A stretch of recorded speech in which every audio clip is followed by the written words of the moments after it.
obviously, I think it's the best district of New York City, but it's a district that I grew up in. I'm still here, so I'm very excited today to show all of you what I love about this district, and hopefully, after doing a tour, we could think about working on some projects together for this district. Thank you. Lila, maybe you could say. Yeah, it's really important for us to support 21 and 21, to support the new majority of all these women coming together and understanding what's going on in every district so they can work together, work stronger, and lift up the entire city. Are there any candidates who are in Flushing for the first time today?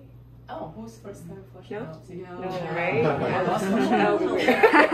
Did anyone else want the most in-depth we've ever done? And you have the Hello Kitty cafe truck here. I'm City Councilwoman Carlina Rivera, and I'm really thrilled to be here because from what I've seen from Sandra, she's an incredible public servant, and the whole city is going to benefit from her leadership. And now this is an unprecedented moment. This is history making that we will have a majority women council, and I think that we can certainly push forward an agenda where we are coming from a place of lived experiences, primary caregivers, executive directors, civic leaders, and so we're going to be able to push forward, I think, some really incredible legislation and a budget that really serves historically disenfranchised people. So here we go. We're going to get it done, and we're going to start with making sure that Sandra takes care of Flushing first and foremost. Yeah.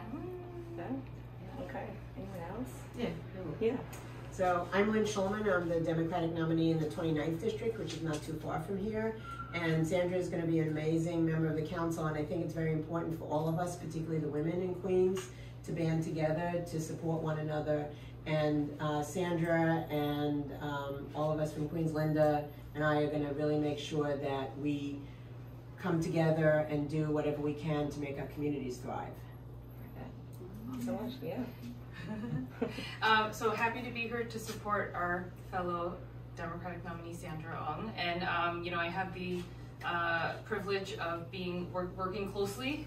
Many late nights I would call her and say I'm sort of stressed out about this campaign, but I'm in the district right next to hers, and I think for both of us this is such a historic race, election, and for me personally also in the neighboring district. As the first woman, person of color, and also first Korean, one of two Koreans that will be elected to the city council for the first time. So I think this body here is a reflection of a lot of history being made at the New York City Council. And 한 가지 말씀 얘기하고 싶은 거는 우리 한인 커뮤니티 목소리 진짜 필요해요. 그리고 에이전 커뮤니티 진짜 서포트하고 필요해요. 그래서 November 2nd에서 꼭 투표해주세요. 감사합니다. I'm happy to say something. I'm thrilled to be here to support Sandra, who I've had the honor of working with for many years, along with Congresswoman Grace Meng. And I've spent a lot of time in Flushing over the years in this community as the city's census director. I know Sandra is going to be absolutely amazing. We are so fortunate to have her representing this community and this incredible group of women. So I'm excited to be here today.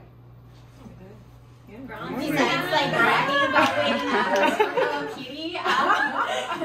Bronx in the house. Bronx is in the house. Oh, Bronx in the house. Like so when we're talking about outer boroughs and our experiences often being ignored and not having a solid voice, having so many women, but more importantly, us united and talking about what we really need in our communities and fighting together is something I'm looking forward to, right? Because this is like first real time where we can all band together and be like, this is what women leadership looks like, but on top of that, this is what unity and the outer boroughs uniting together looks like. So, you know what? Welcome. Hey. Thank you for coming. And I actually do want to add one more thing as well. Linda says, I believe all of us here have elections coming up in November, and I say this a lot, especially for communities such as this one. We don't have the highest voter turnout. We never do, like history indicates that. So I really do want to encourage, again, everybody, if you can vote, please come and vote, and not just about me. There are many other districts where all these, we are all running in our respective districts. So it's very important, not just in Flushing, that where you are running, like where you are, please go out and vote. Thank you. Has 21 and 20